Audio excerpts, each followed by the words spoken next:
जी नाज़रीन, कुछ ॾींहं पहिरियां सोशल मीडिया ते हिकु वीडियो वायरल जे नतीजे में असां मुतासिर ख़ानदान जे घर पहुता आहियूं।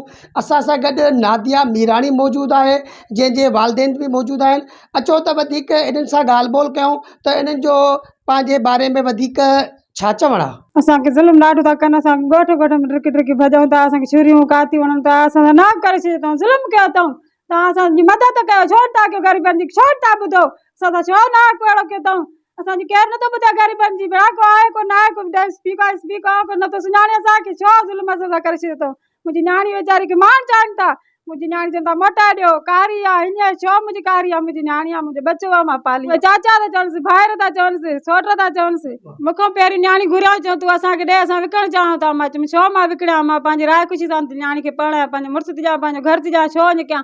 हाणे असांखे क़तल चाहिनि था, करण था चाहिनि, मारियो बसि, धीअ मारियो या माउ मारियो, छो मारनि था। पंहिंजी ख़ुशीअ सां मां शादी कराई अथसि, त हाणे उन में ॾोह मुंहिंजो त न आहे, न को माउ जो ॾोह, आख़िर जवान धीउ आहे, मां कढी आहे। उन खां पोइ हाणे हिन जा भाइर, हिन जा चाचा मुंहिंजे मथां हमलो कयूं बीठा आहिनि। रोज़ु चवंदा असां मारींदासीं, मुंहिंजी धीअ खे चवंदा कारो करे मारींदासीं, असांखे छोकिरी ॾे असां मारींदासीं। राति बि आया आहिनि हमलो करे, ॿार मुंहिंजा रोई रोई पिटे पिटे भॼी विया आहिनि।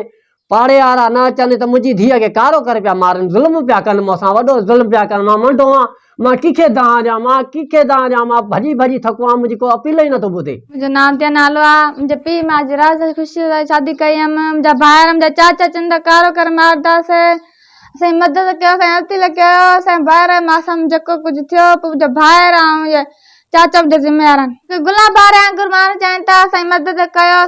कैमरामैन वहीद भट्टी सां गॾु सैफुल्ला बलोच, मेहरान टीवी न्यूज़, रोहड़ी।